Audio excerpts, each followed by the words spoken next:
Good morning, dear friends. Welcome to the first full day of our retreat, The Wonder of It All. It's quite a pleasure to be here as a community of scientists, maybe some non-scientists as well. Can you hear?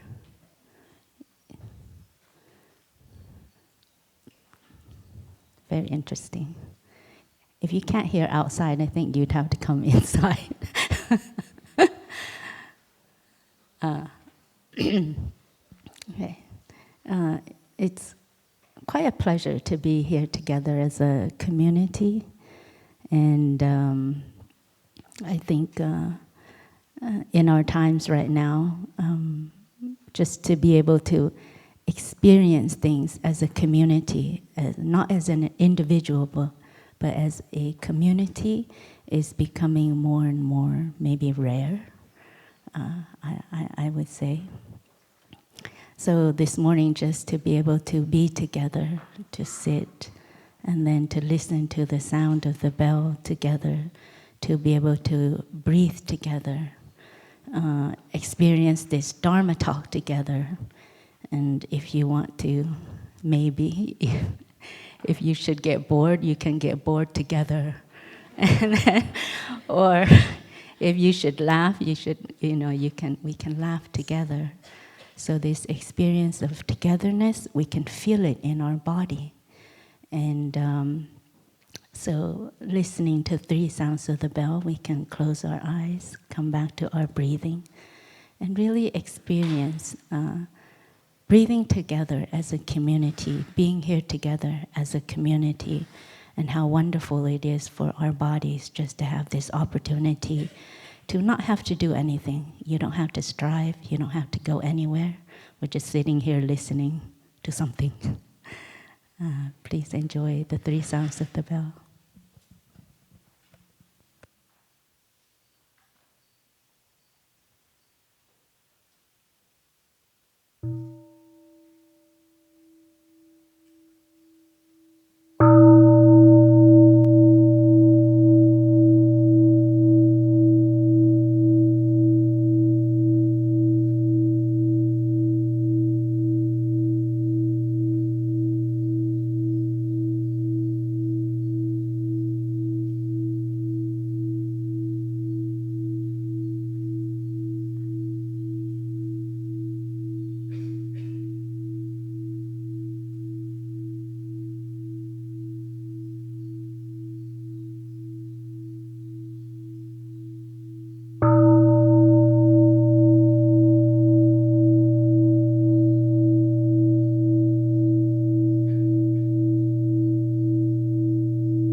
Good morning.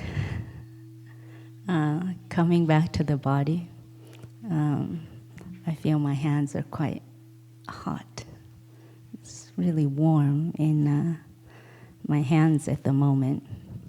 I don't know if it's from nervousness or from the temperature. But yesterday, Brother Phapu spoke about the importance of coming home, especially to the body. we are so used to engaging so much with our intellect that maybe coming here and being reminded quite often and frequently, very frequently, to come home to our bodies might be a bit challenging for some of us. For some of us, it may be because we're not used to coming home to the body, being with the body, feeling the body.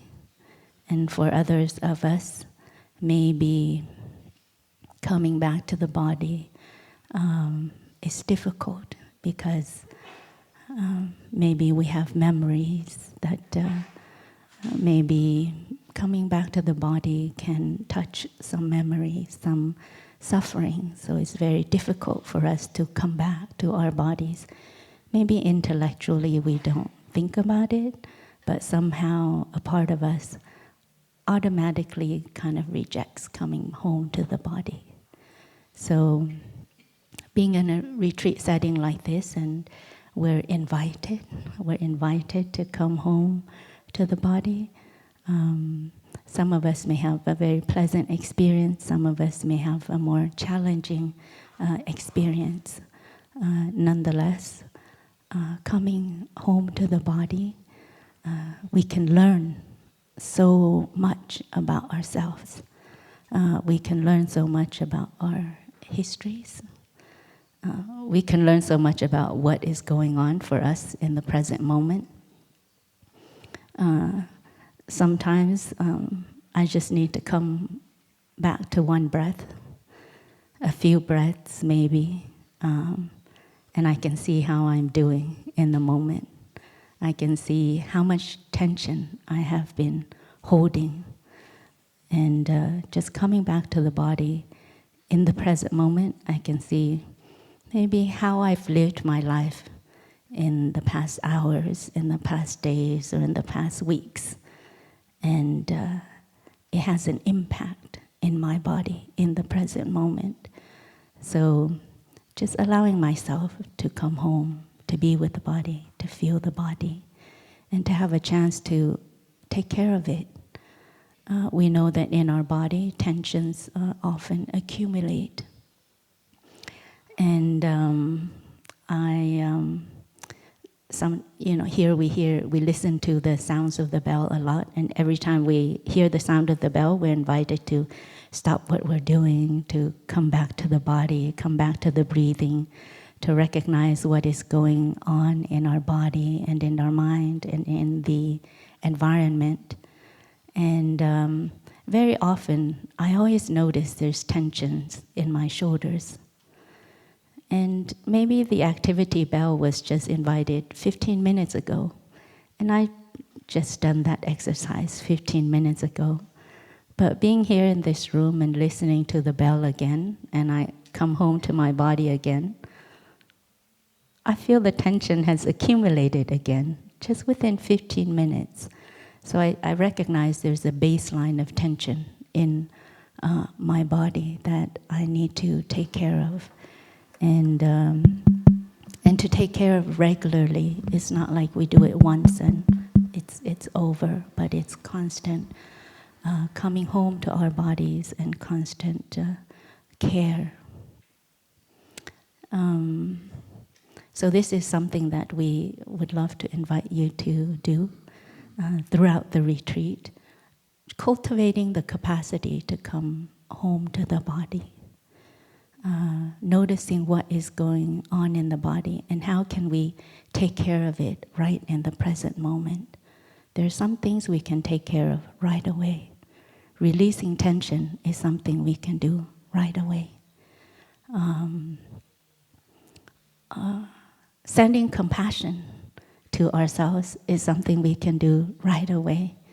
If maybe for some of us, for myself, I know growing up, I wasn't very comfortable with my body. And very often wanting another body. So coming home to the body sometimes is a bit challenging. There is a tendency to reject the body and how it is in the present moment. So for me, coming home to the body and just sending myself acceptance, compassion, and the commitment to take care. I will take care of you. I will take good care of you. I'm committed to taking good care of you. And sometimes we can commit to taking care of many things. Relationships, our job, our responsibilities, etc., etc. But making the commitment to take care of ourselves, to take care of our body, maybe is a lot more challenging. We might feel a bit of guilt, or it could be that we're just not used to it. We're just not used to making the commitment to take care of ourselves. So this week we invite you, at many moments throughout the day, how can I come home to my body? What is going on? And how can I take care of it right in the present moment?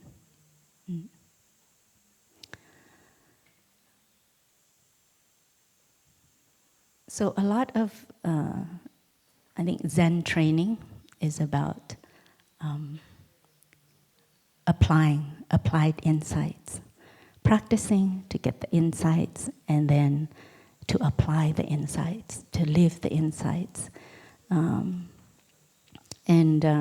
I think science, in your work, in your research, there's also the aspiration to get insight, aspiration to get understanding. And for both the yogis and scientists, I think a very practical goal is how can we apply the knowledge that we accumulate, that we acquire, so that we can take care and deal with our happiness and suffering. How can our knowledge, how can our insights help us to, one, recognize the presence of the wonders, to recognize the wonders that are inside of us, the wonders that are all around us, and recognizing these wonders to generate joy and to feel nourished and to heal ourselves. And then how can our knowledge, how can the insights that we have help us to recognize a painful feeling? To recognize a painful feeling, to be able to calm it, to be able to bring relief to it, and to be able to transform it. I think this is the subject for tomorrow's Dharma talk. Transforming habits and transforming, recognizing painful feelings and transforming them. A little bit about habit change. So we put a lot of emphasis on applied knowledge, because we don't just want to stay up here. The knowledge we have, we currently possess, must be applied, and first and foremost applied to ourselves, to our own understanding of our body and our mind. And this is very important. Understanding what is going on in our body, understanding what is going on in our feelings, understanding what is going on in our mind in the present moment, so that we have an understanding of our own humanity. I think science can be of service to humanity. But to be able to be of service to humanity, we have to be able to first and foremost understand our own humanity. And I think this is what we as a community of scientists are here to do this week. How can we understand together more of our humanity, so that we can kind of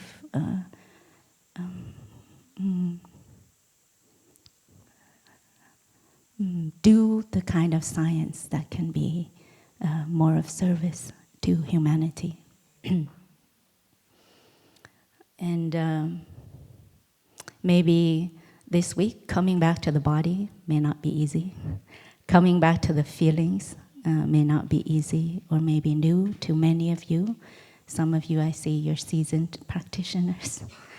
And coming back to the mind may also, maybe not new to you. You may already think that you know how to come back to the mind. We'll see. We'll see.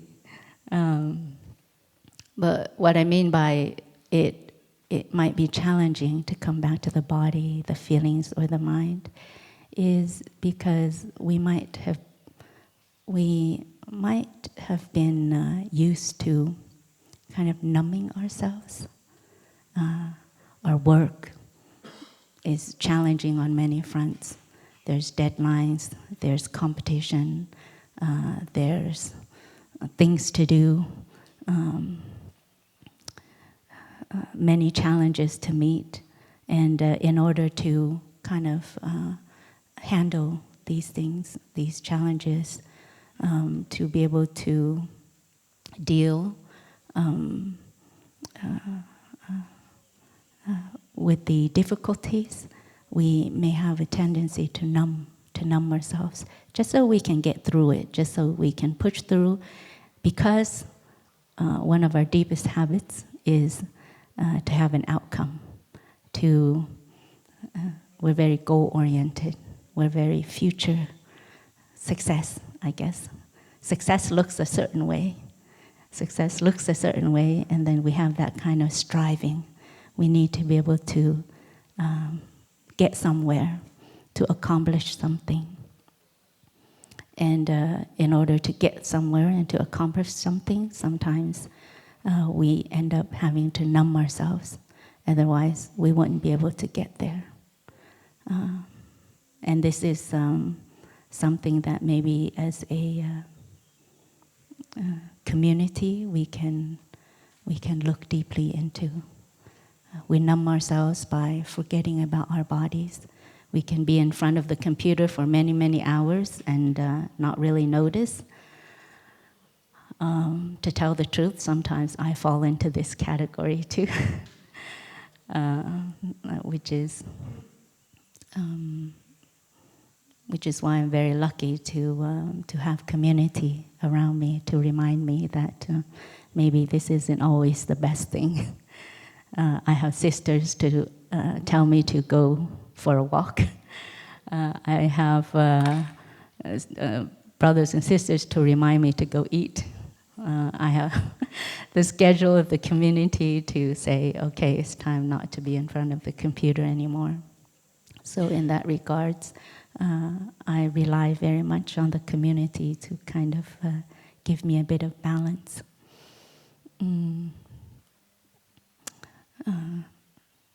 Yeah.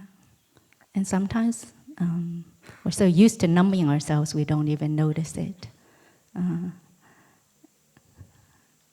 What I found recently was I hadn't realized I was a bit becoming uncomfortable talking about my feelings.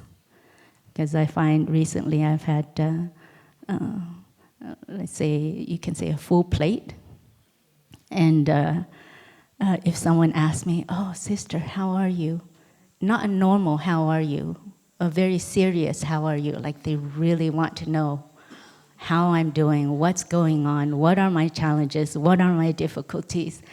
And then I find, well, I'm okay, I guess. Last week we just finished, Living Gems, and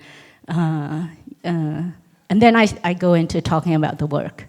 I can't talk about my feelings. I don't know if you've had this experience. Someone comes up to you and asks you, how are you doing? And you're like, it's great. Yesterday I just turned in a paper for publications. And then you end up talking about the publication. And we can't talk about our feelings, maybe.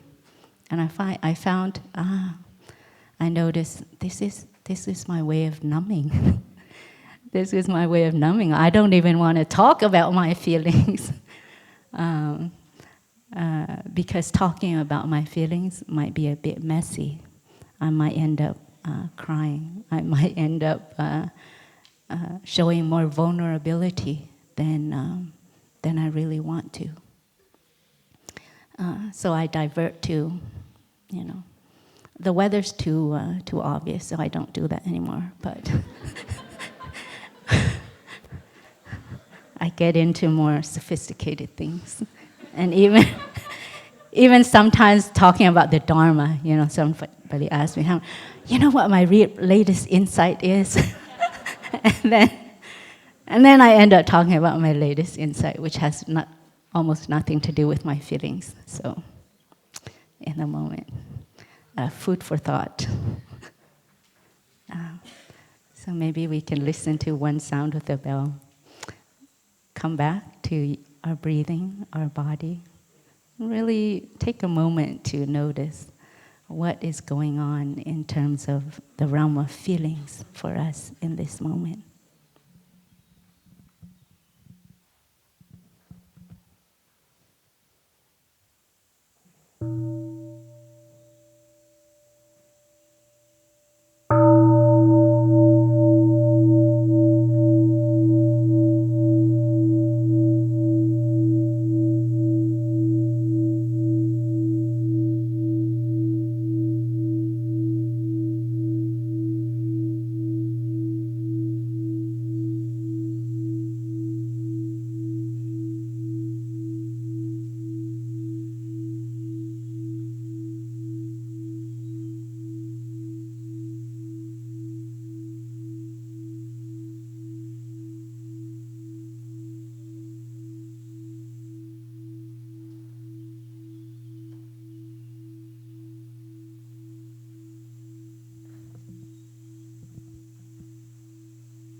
So, in a way, many of the practices that we are introducing to you this week are practices to kind of help us to take care of not just our body, but also our mind, because we know that, and when I say body and mind, I'm not saying they're two separate things. We'll get into that.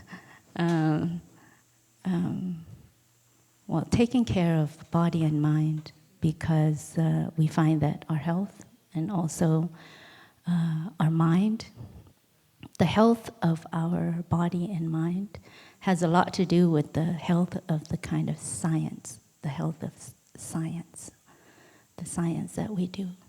So for us, for the Buddhists, and I guess and many others, the mind is a very important instrument, maybe the most important instrument, because it is behind all of the work and research and actions that we do. So it's very important to be able to take care of our mind, of our consciousness. So this morning, I would like to share a little bit about consciousness and how we understand. And this is just a model that I will share with you.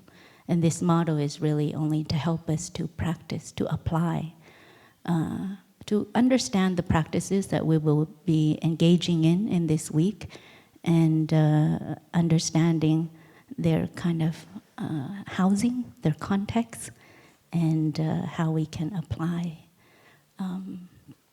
But they're not, this model is not exactly a description of reality. Just keeping that in mind. So we often speak about eight kinds of consciousness. In Buddhism, we often speak about 8 kinds of consciousness.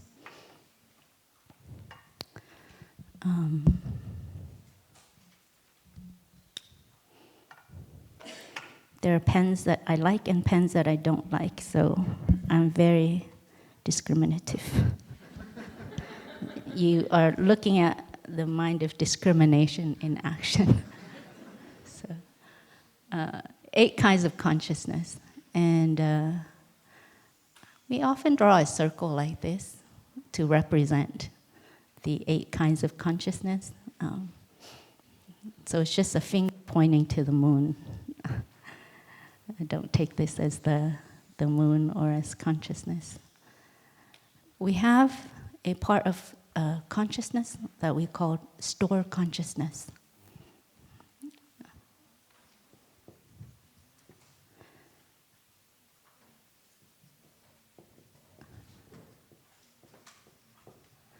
And then we have a part called mind consciousness.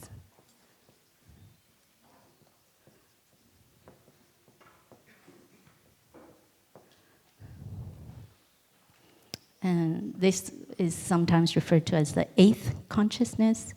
Store consciousness is sometimes seen as called the 8th consciousness. Or it could be called the root consciousness, or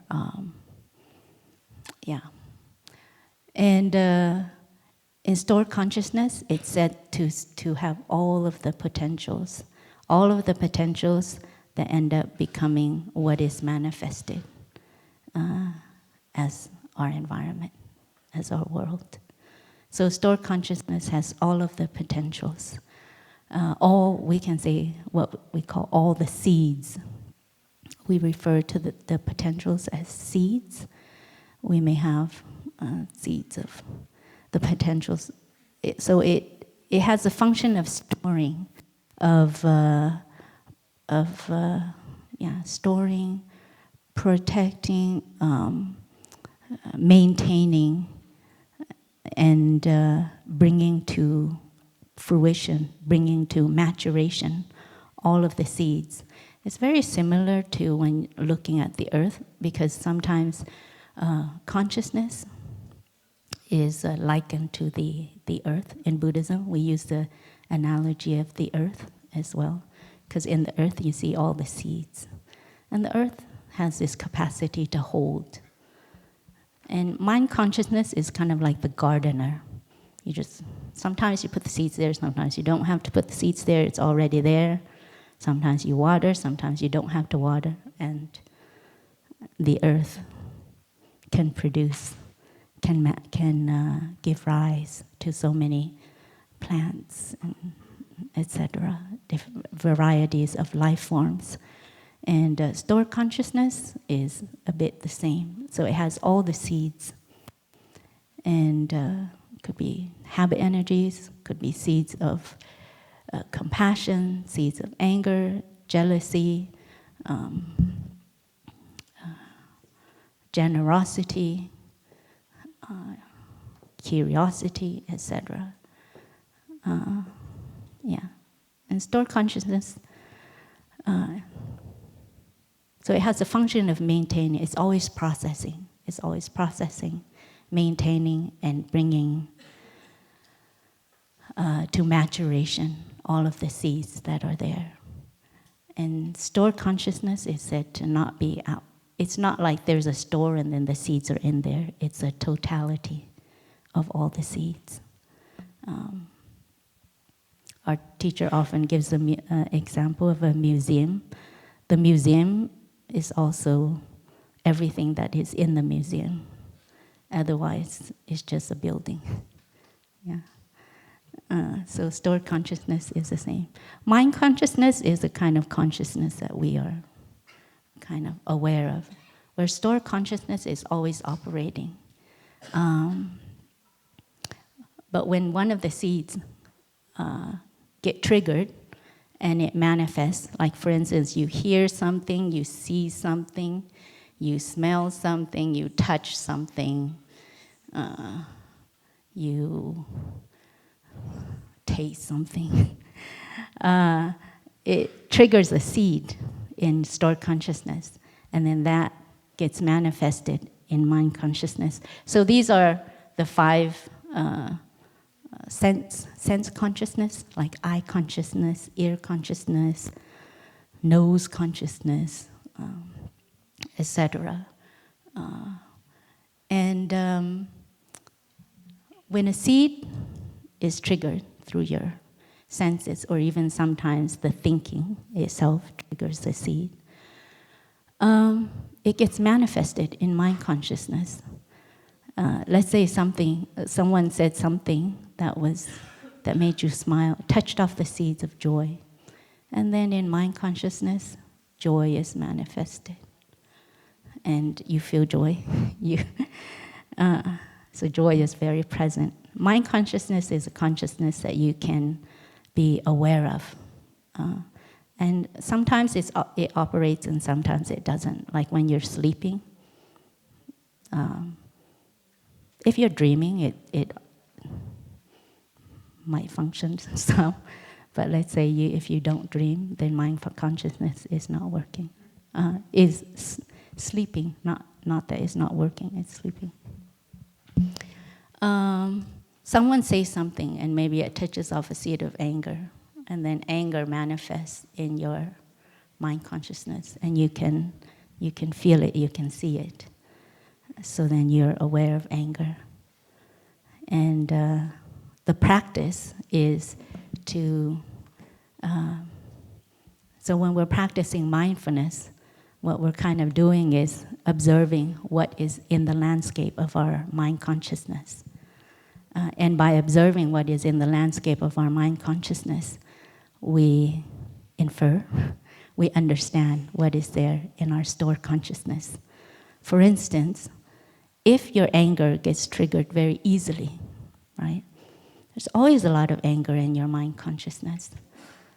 Then you know that the seed of anger in stored consciousness is very strong, it's very powerful. And how can we practice to kind of diffuse it or weaken its strength? The principle is the more that a seed is touched off and watered, the more the stronger it becomes. Like each day, maybe you read 10 news articles. Well, nowadays it's more like this one. 10 news articles that kind of touch off the seed of anger. That's 10 times a day that you're touching off that seed of anger in you.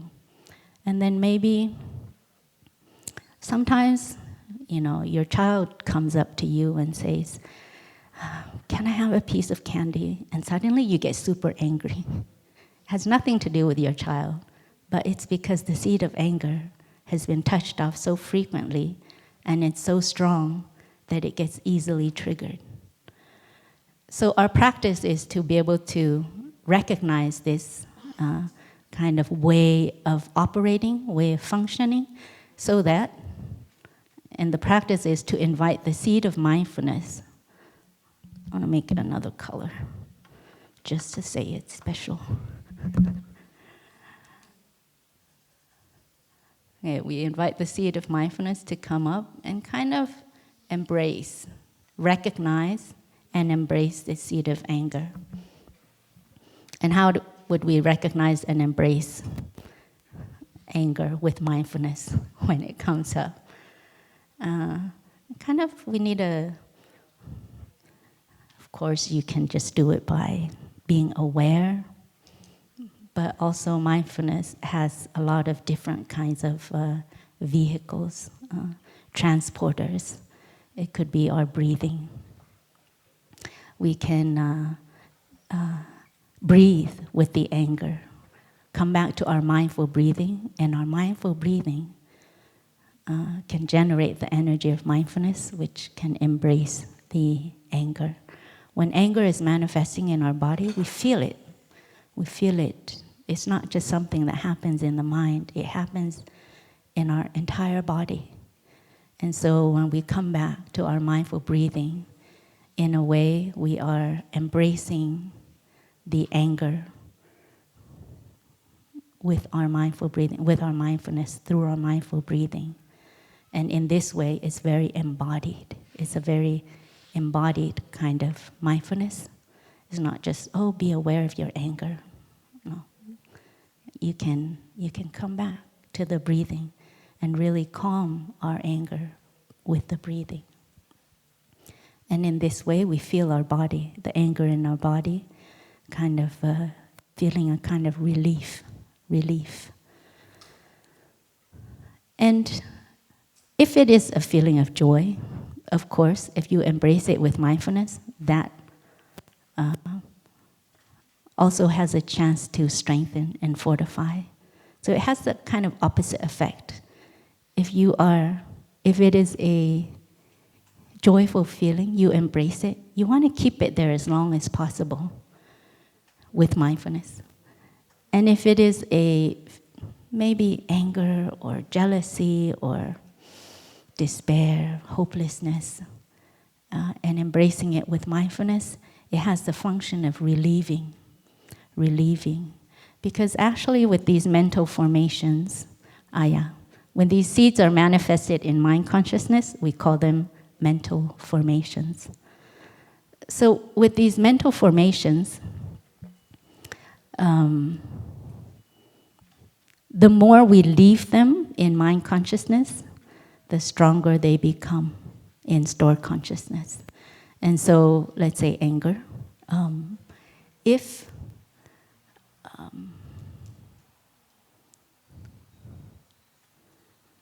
we just allow it to stay there for 45 minutes, an hour, 2 hours, I had the capacity to keep anger in my mind for a very long time.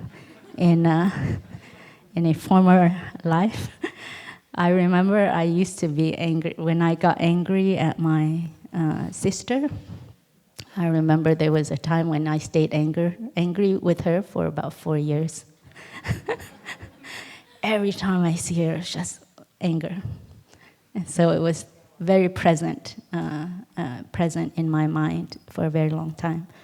And the sad thing was, it wasn't just my elder sister I was angry with. That anger ended up affecting my younger siblings quite a lot. And they were like in the line of fire of that anger. So sometimes you think, oh, it's only directed to one object, and that's where I'm angry at.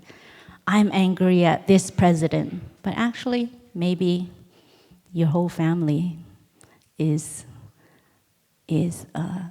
taking the brunt of that anger. So we really have to be kind of aware of how we are taking care of these seeds. So basically the principle is, being able to recognize it, calm it, and then you can do that once, it will get a little weaker. Twice, it would get a little bit weaker. And then I'm at a point where I haven't been angry with my sister for about 20 years. So I know this kind of works.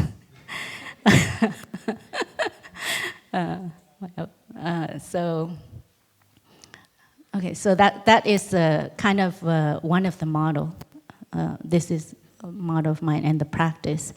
Seeds, all kinds of seeds. Our practice is to be able to recognize. We call it mere recognition. Recognize what seeds are being triggered.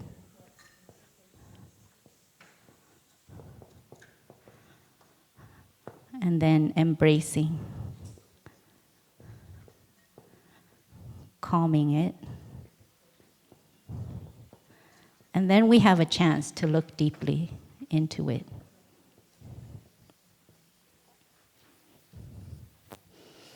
To kind of investigate it. But it's very difficult to investigate when we are fuming. We don't have the clarity.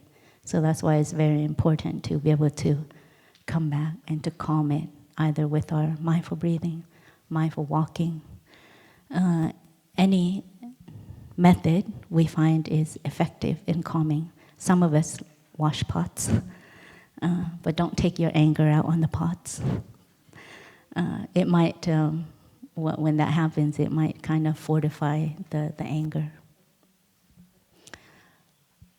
So stored consciousness is very good because it's operating all the time and it's very effective. It's always processing. So actually, in our daily lives, most of the time, it's stored consciousness that's operating, that's doing things. Why do we know this? Because mind consciousness can take a vacation. When we're driving, it's thinking about the past, it's thinking about the future, it's thinking about this project, thinking about that project. Really not present at all. When you cut carrots, you can cut carrots, you can be there to cut carrots without even cutting yourself, because stored consciousness has learned how to cut carrots very well. You don't even have to be there. And so our practice is how to get mind consciousness to participate in the present moment, to be there. And that's why we practice mindfulness, to invite mind consciousness to be present in our daily life, moment to moment. It might be very challenging because it's very energy efficient if stored consciousness just does it. It knows how to do it. It knows how to do it very well.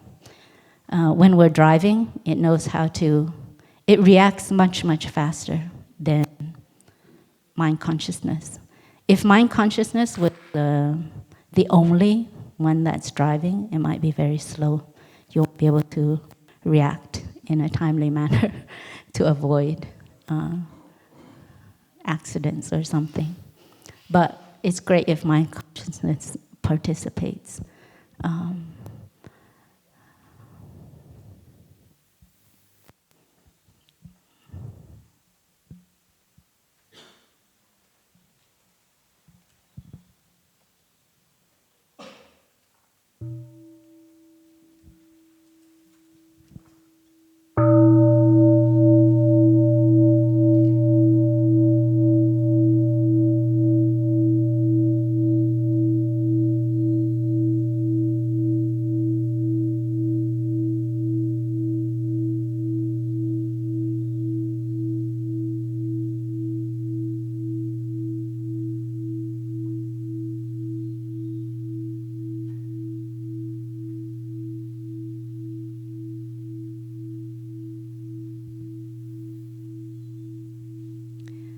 And when we speak about stored consciousness, it's not that every individual, the consciousness is only contained in this body.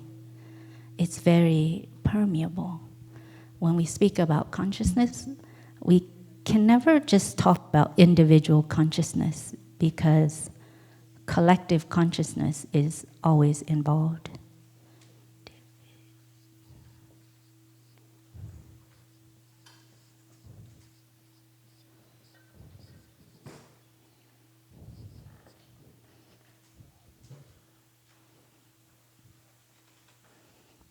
So consciousness is both individual and collective. And all of these seeds that we're talking about, they could have been transmitted to us. We may have inherited them. That's why some people, we have some savants, things like that. You haven't really learned maybe how to be good at a piano, and suddenly a 1-year-old or a 2-year-old is very good at playing the piano.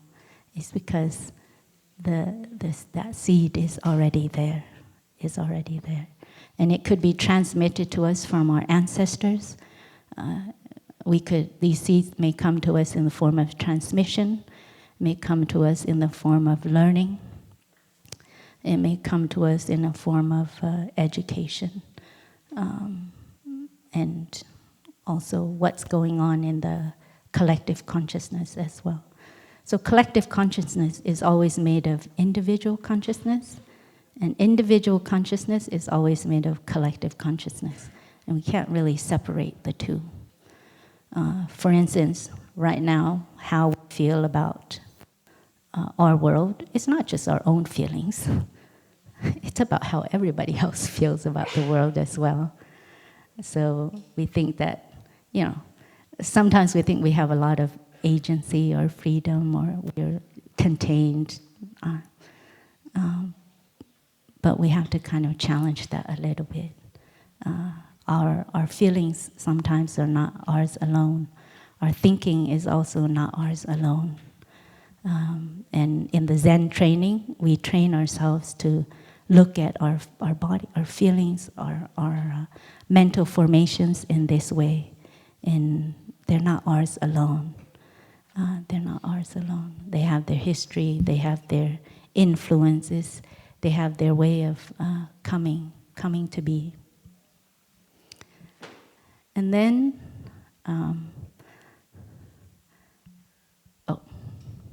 so in a part of our Zen training is also to learn how to trust stored consciousness. And what do I mean by that? Learn how to entrust, because it is always operating, and it operates very, very well. It processes very well, but you do need to give some input as well. The higher quality input you give it, however it processes very well. So part of our training is learning how to entrust stored consciousness. For instance, I had to give a talk this morning, and yesterday, almost all day, I just spent time helping to build a deck in Lower Hamlet. And so I was with power tools all day. And Sister Trudy came around with a camera, and then I was like, this is how you prepare for a Dharma talk.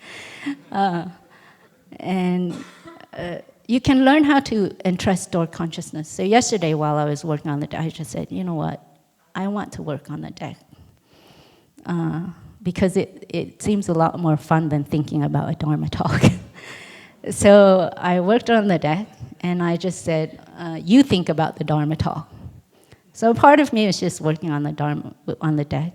And a part of me, I know, in a deeper level, it is processing the Dharma talk and what I need to share or don't need to share or whatever. So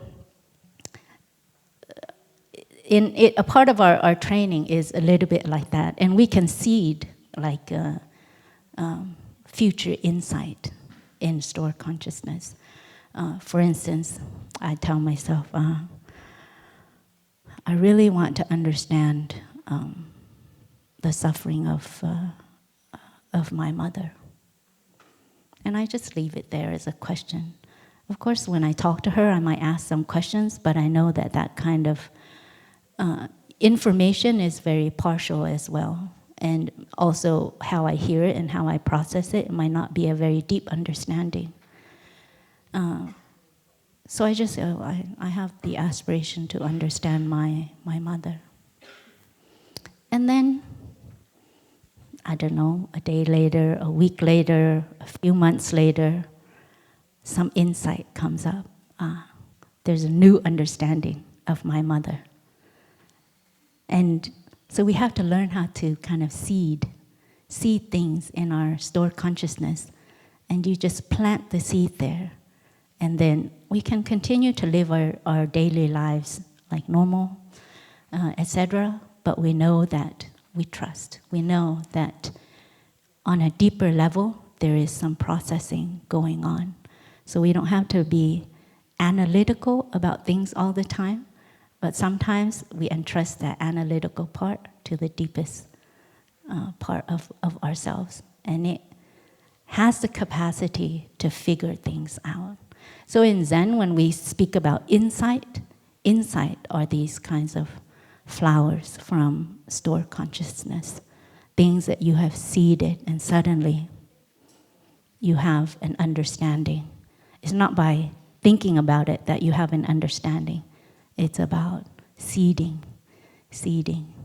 And then, so this week, Is there something you wish to have more understanding about? Don't think about it. You just say, okay, store, figure this one out for me while I enjoy my time in Plum Village. And you never know. You never know. For right now, I actually find it's very effective. For instance, before I used to sleep with an alarm clock all the time, but now before I go to bed, I just look at the clock, and it says the time, and I say, okay, fine, I want to wake up at 5, just wake me up at 5. And sure enough, it's very timely. Sometimes it's like on right at 5 o'clock. Sometimes it's just a minute before 5. And sometimes in my dream, I know I've learned how to recognize a little bit how my mind works. Each of us, it might be different, huh? So around the time I'm about to, when I have to wake up for something, it's like I always dream about being late for something. Or a clock always shows up somewhere in my dream, or something like that. But I think we can seed. We can seed things to our stored consciousness. It operates,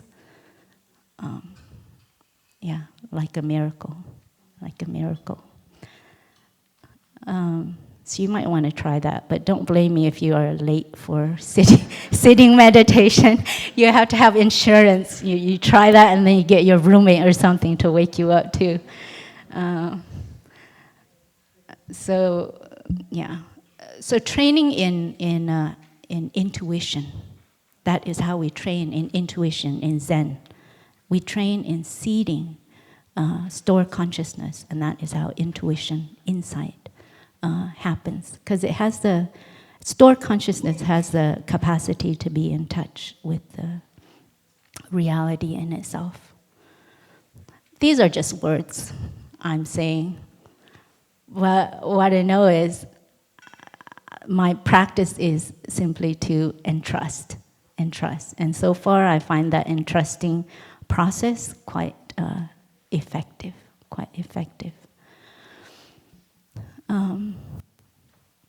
So scientists, can we train ourselves? Can we train our intuition as well as our intellect?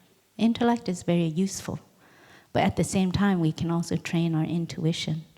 Maybe whatever problem you're working on, research, you say, figure this one out for me. Works like AI, maybe better, because it's less energy.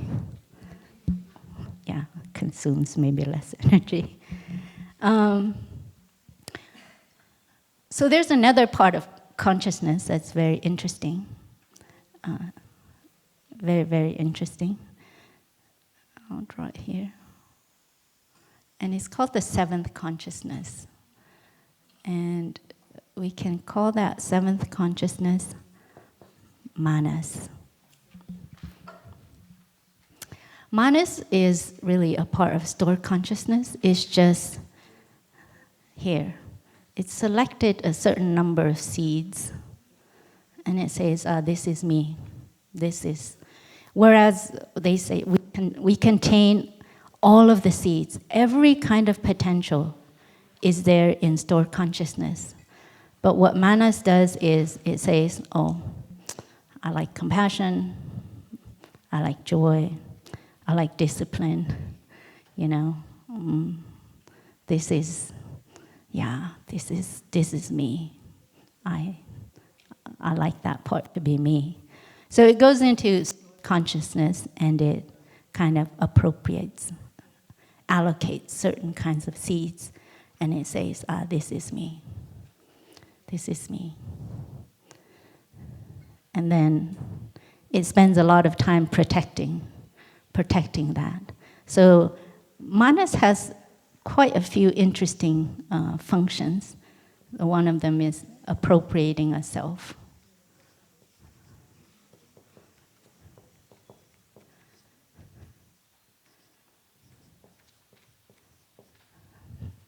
You can say these are a number of habits of stored consciousness.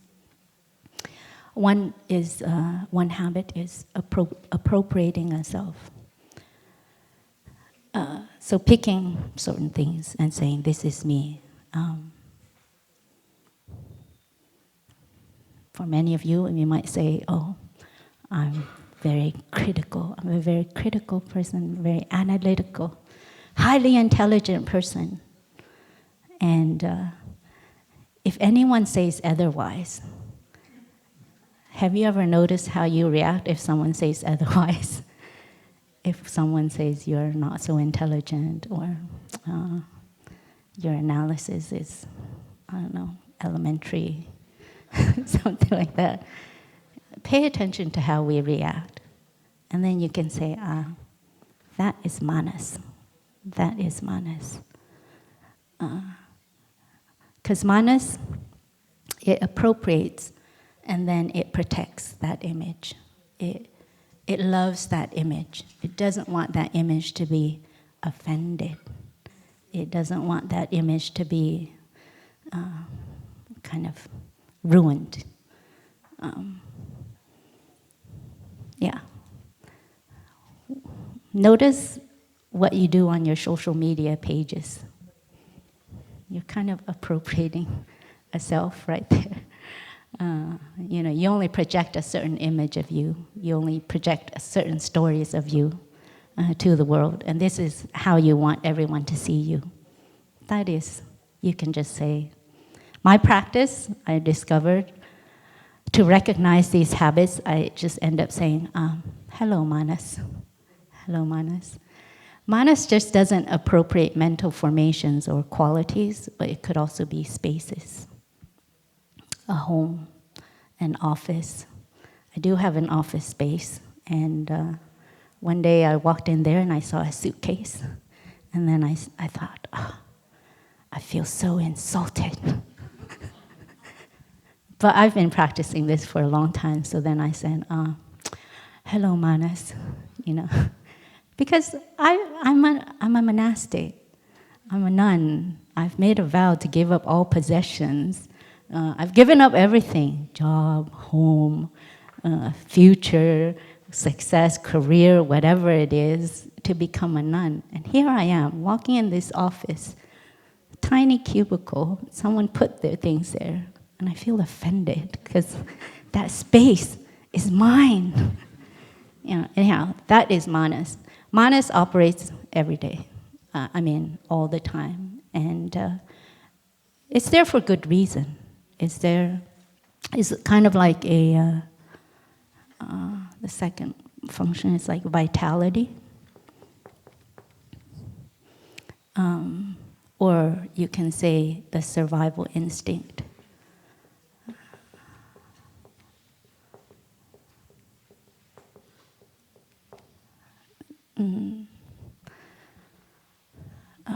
It will do everything to protect you, And this isn't necessarily a bad thing, but sometimes it can protect you in quite unnecessary ways. So just to be aware of that. And the survival instinct, I think many of you know, could look like fight, flight, freeze, fawn, submit responses. Those are kind of like survival instincts.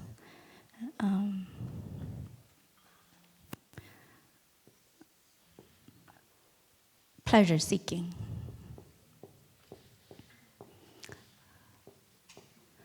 So manas has a tendency to look for pleasant things, pleasure seeking. And it has a tendency to avoid the dangers of pleasure seeking.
I did just say hello to Manas. One of my experiences recently, I have been experiencing some head tremors, and it's something very new to me, and at the same time very scary. But at the same time, it's an insult to the image of solidity and freedom and, being calm and stable and things like that. So I'm like, I don't look calm and stable anymore, or stress-free or something like that. So then I was like, oh, okay. In the beginning, it was very scary, but I've come to kind of accept it.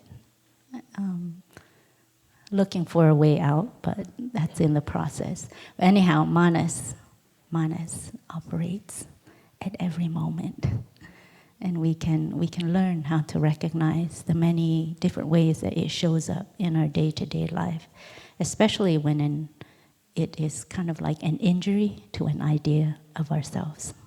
Yeah. Maybe if your name shows up second in a publication. Hello, Manas.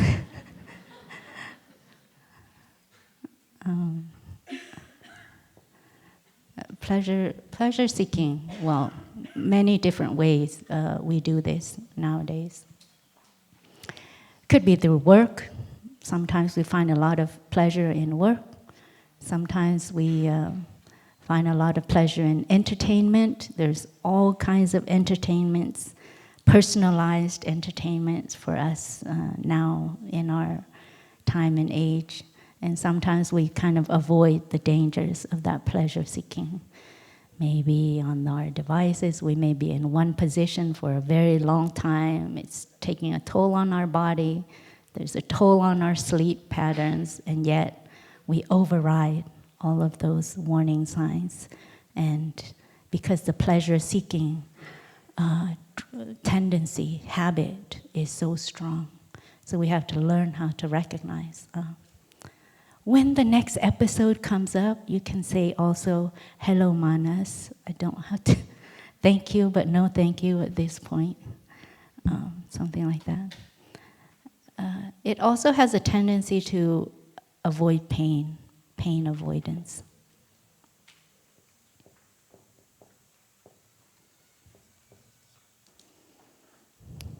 And also the tendency to ignore the goodness of suffering or pain.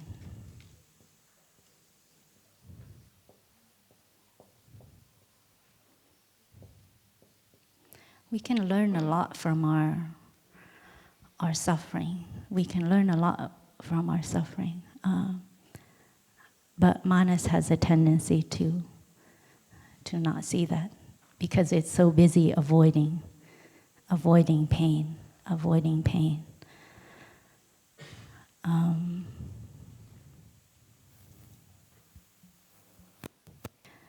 Sometimes maybe some things are so painful, some memories are so painful. We spend a lot of time blocking it, like keeping it down there, suppressed. We can't allow it to come up. But it's not by choice that you don't allow it to come up, even if people tell you, oh, you need to look into your pain and suffering. Sometimes it's not by choice. Sometimes it's because Manas is so strong. And it is strong for a reason. It's trying to protect you. Because if that pain comes up, if you have to face that pain or that suffering or that memory, you would be completely dysfunctional. So in a way, it's saying, don't go there. I'm going to protect you.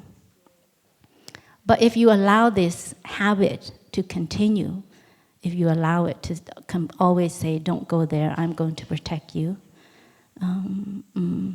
we never get a chance to look into it.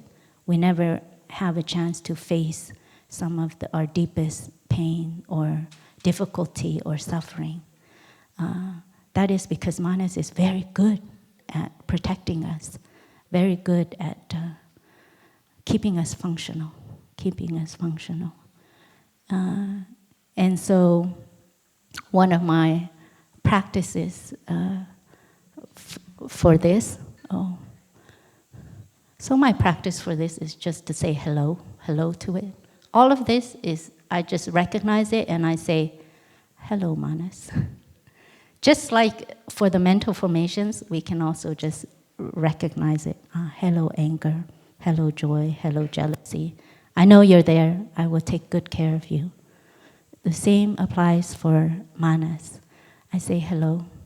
And this, sometimes I say thank you, but no thank you. But no thanks.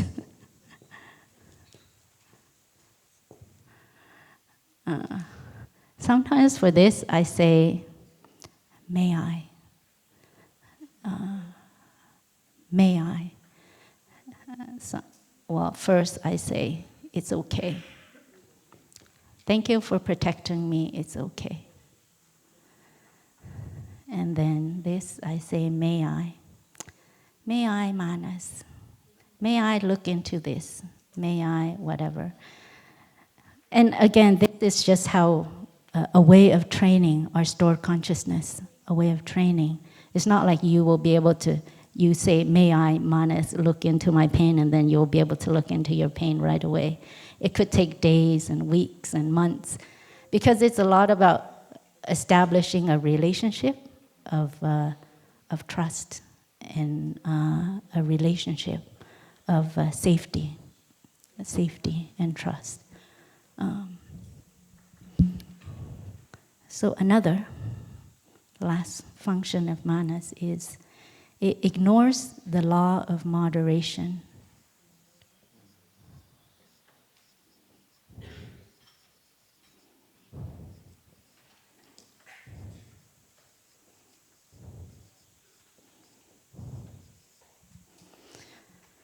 So if you find something pleasurable, you continue to seek it. Moderation, the moderation maybe only happens automatically when you start feeling the pain and then you want to avoid the pain. You see? So it's like a very sophisticated system going on here in stored consciousness. And so the practice is also to introduce mindfulness, and especially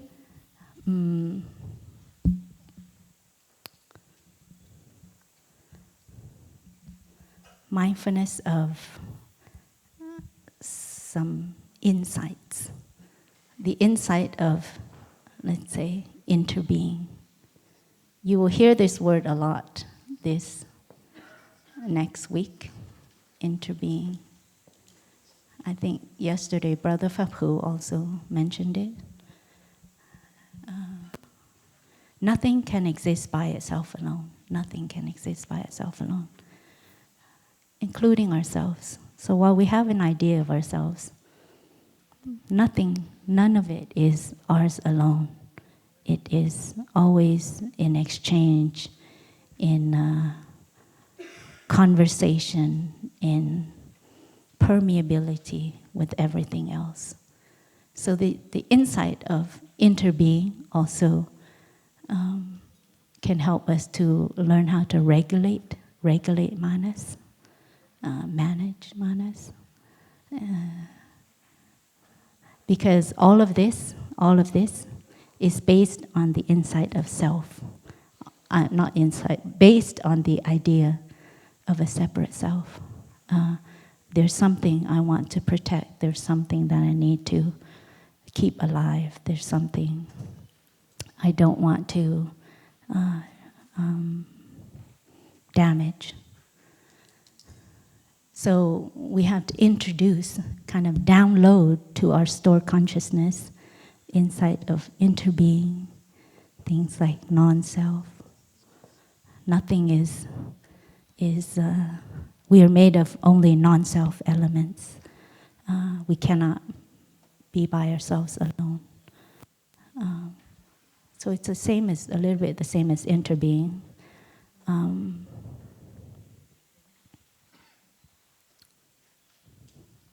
Maybe we listen to one sound of the bell and then I continue.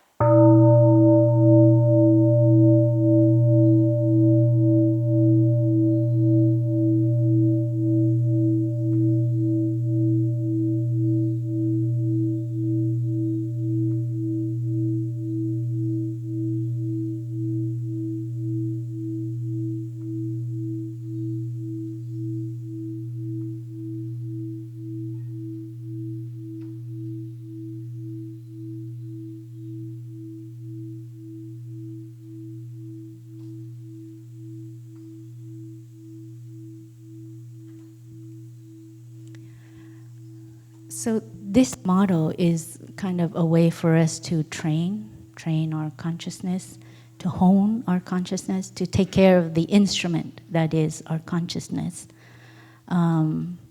Because in Buddhism we speak about two obstacles to knowledge. One is knowledge itself.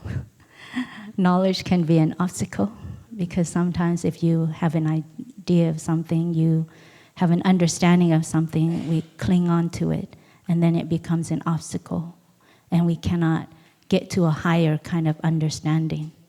So the first kind of affliction is, we call it the affliction of knowledge. Knowledge as a kind of affliction. The second kind of obstacle to knowledge is the afflictions itself. Our pain, our difficulties, our suffering, especially when it manifests in mind consciousness, whether it's our jealousy, our anger, our despair, our hopelessness. And we have to be able to learn how to take care of these mental formations so that we can hone the instrument of our mind, so that we can kind of bring more clarity to our consciousness. And this, Brother Phaplen will speak a little bit more about tomorrow. Okay.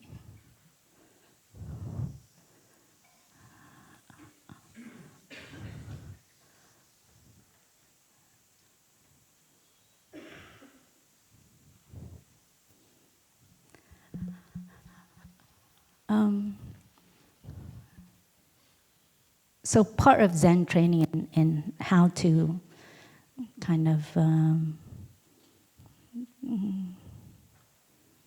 see insight or intuition, how to trust more our intuition, it comes from this model.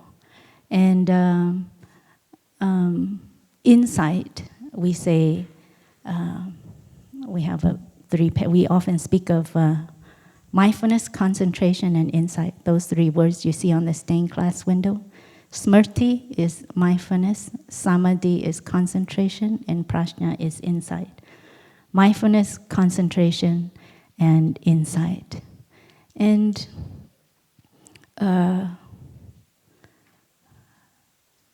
in our day-to-day life, in practicing mindfulness of what Brother Phaphu said yesterday, maybe mindfulness of interbeing, the concentration of interbeing, then our insights have that foundation of understanding, and it's rooted in interbeing.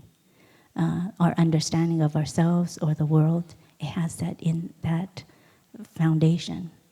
And it looks a lot different than if you were to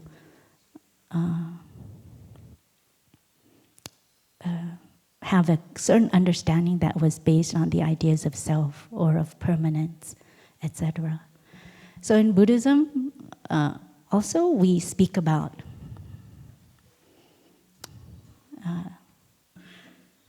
pairs of opposites, and I find they're very useful. We often speak about dualism, and the dualistic mind. So part of our training is to train to look at things in a very non-dualistic way, And we can start off with some very common pairs of opposites that many, many people in our world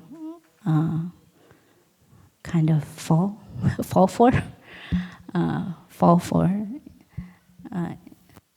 and end up kind of engaging in a little bit of dualistic thinking. The first pair, you can say, is subject and object.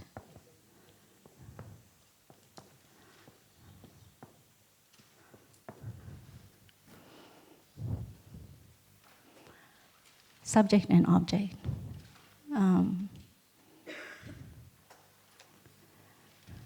We often think that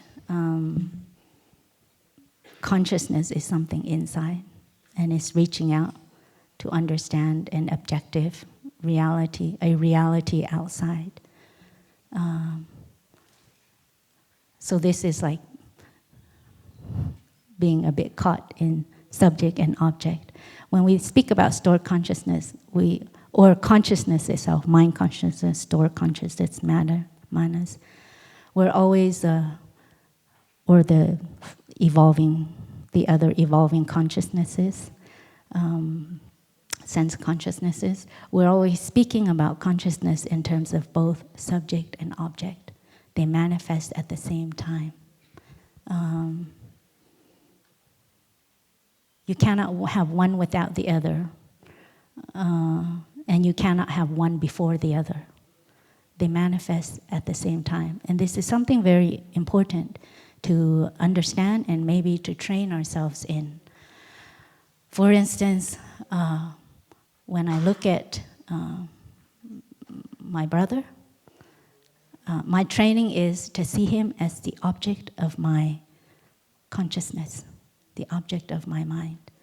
He is first and foremost an object of my mind, not just a reality outside of myself, but first and foremost an object of my mind. Why?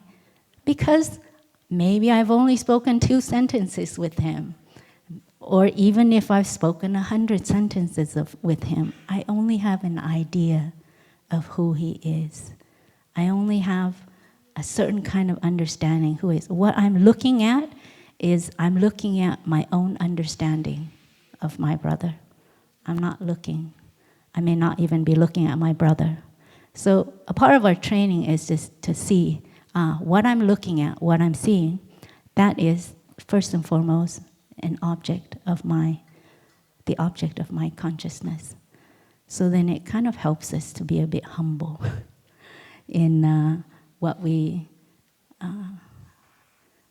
in our understanding. And especially, it also helps us to kind of, for me, when I see it like that, it is always a reminder to be a bit more curious of the people around me, more curious of my loved ones, more curious of anybody I meet, because I know what I'm looking at, there's so much more. And what I'm looking at is simply my own understanding, not necessarily the reality of who or what the person is.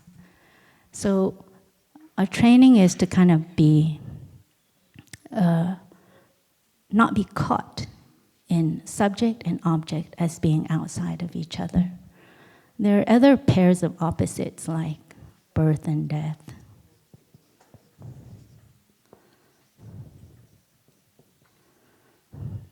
We see birth as separate as death. We're born at a certain time, we die at a certain time.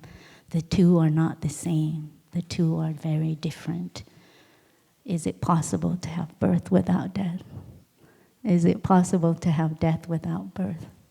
And it just takes a little bit of deep looking, and we can remove this kind of dualism in our minds about birth and death. Coming and going.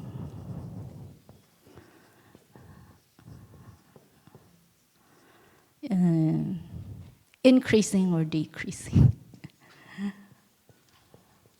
I'm just gonna write some of them down.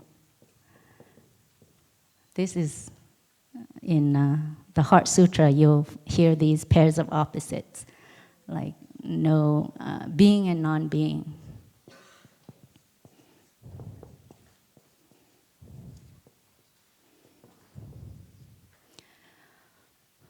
or happiness and suffering. We see happiness as being outside of suffering, and suffering as being outside of happiness. They're different. That's our tendency. Do you think without suffering you can recognize what happiness is? And do you think without happiness can we recognize what suffering is? So it's not exactly two different things.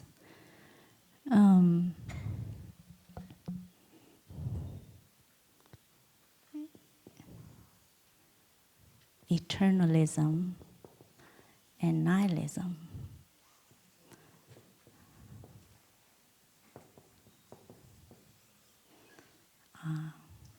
If we die, we are no more.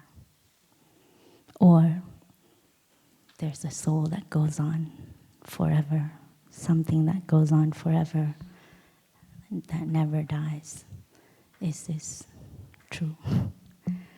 I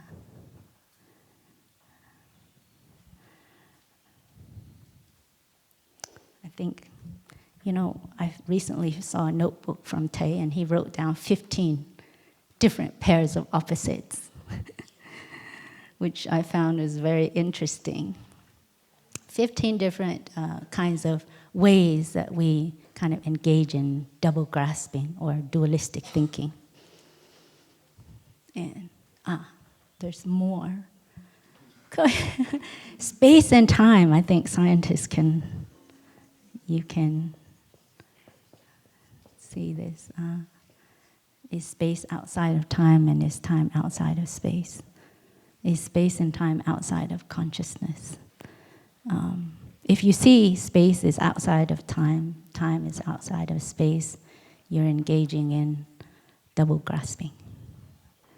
Because if we look deeply, we can see that there's an interbeing between space and time and consciousness. Determinism and free will.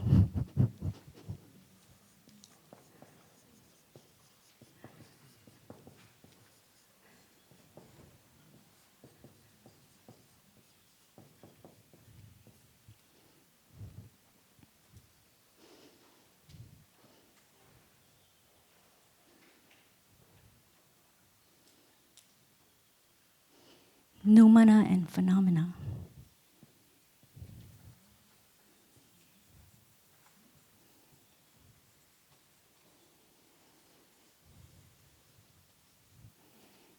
The relative truth and the ultimate truth.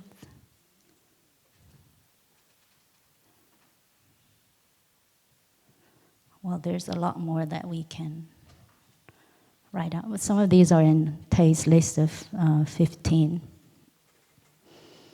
Nirvana and the world of birth and death. Self and other. And I think the more common ones we often talk about are things like success and failure, the right and the left, the above and the below, the inside and the outside, defilement and purity, human versus nature. Anyhow, I'm just listing them. So a part of our Zen training is to recognize these pairs of opposites as kind of they're kinds of ways of looking at the world that is saying this is not this is not that. It's very dualistic. It's, the kind of term for it is double grasping. So there's two realities that you're holding separately. They're not mixing. But when we look deeply, so on the, in terms of relative truth, you can see all of these as separate. These truths hold on the level of relative truth. But when we look deeply into them, we can recognize what we call an ultimate truth, which is more of an interbeing between the two.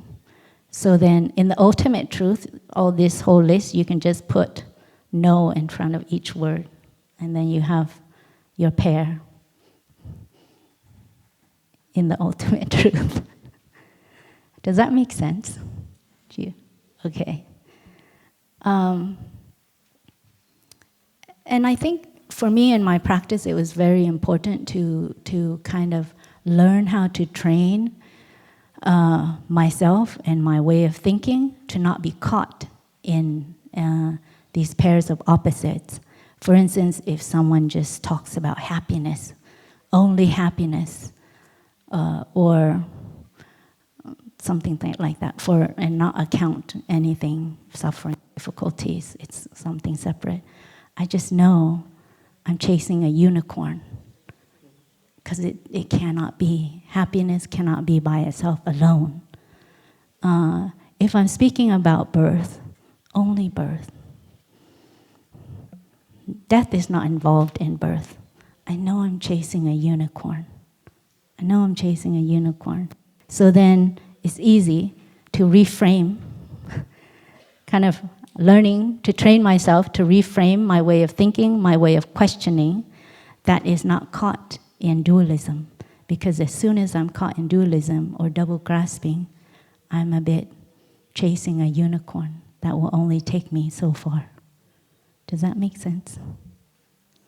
Anyhow, more tomorrow from Brother Phật Lin on this topic, and we can discuss more as well in our Dharma sharing. I often tease my brothers and sisters, I want to do a workshop on how to spot dualism, something like that. It'd be very fun. But anyhow, this is the list you can start with. And I think if we spend some time to look deeply, we have many, many lists. Success and failure is a big one. And I'll say why I wanted to mention the list of opposites, these pairs of opposites, is I find,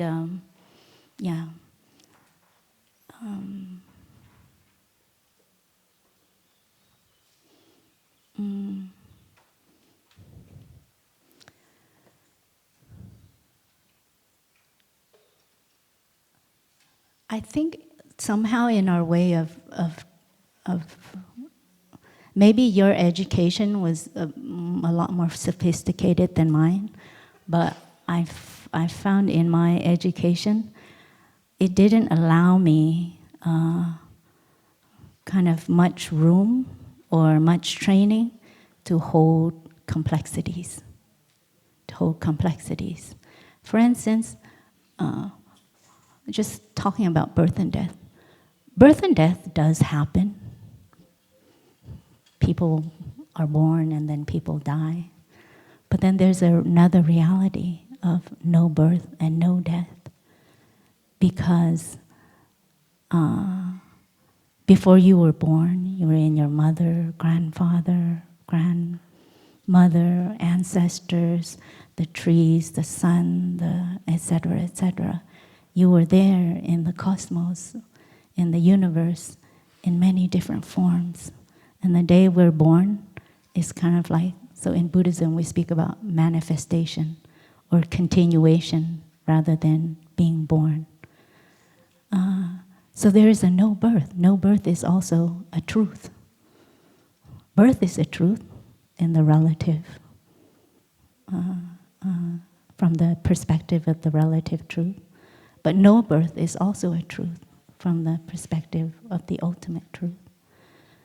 And I think the same applies for death. We do. This body will only last so long, 20, 30, 40, 50, 70, if you're lucky, 120 years. But it will only last so long. We only have so much time on this earth. But no death is also a reality. We continue in many, many different forms. In fact, in this moment, we are already continued in all the people around us. whatever I said, I've seeded something in each of you if you were even listening. So that is in a way a continuation. So no death is also a reality. But yet our minds, it's very hard for our minds to hold the complexity of the truth of birth and death and the truth of no birth and no death. So in a way, Zen is kind of like a training for us to hold complexities. And I find that this capacity in our time now, in our world now, is so needed. And we have to be able to find ways to communicate this capacity, this knowledge, and help the people around us to cultivate the capacity to hold complexities, the capacity to hold two truths at once, the left and the right. And the truth that there's no left and no right. And there's the truth that the left is in the right and the right is in the left. Can we hold those complexities? Because I find polarization is a lot having to do with the inability to hold complexities. So, a part of Zen training.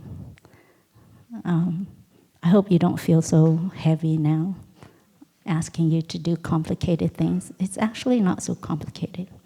Today, during walking meditation, we'll walk together as a community. We can enjoy our footsteps. We can come back and to really be in the body. Enjoy each step that we're making.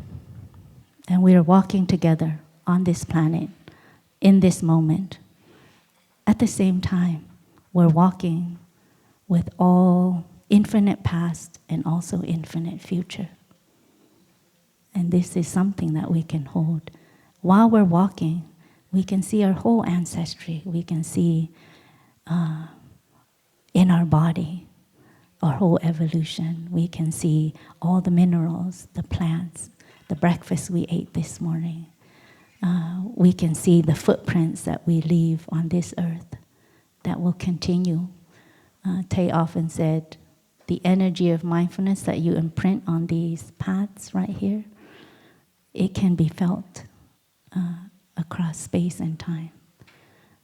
And these are complexities that we learn to hold, and you can do that in a very applied way during the walking meditation session this morning. We can be invited to be in our body, as well as be with our ancestors, be with future generations.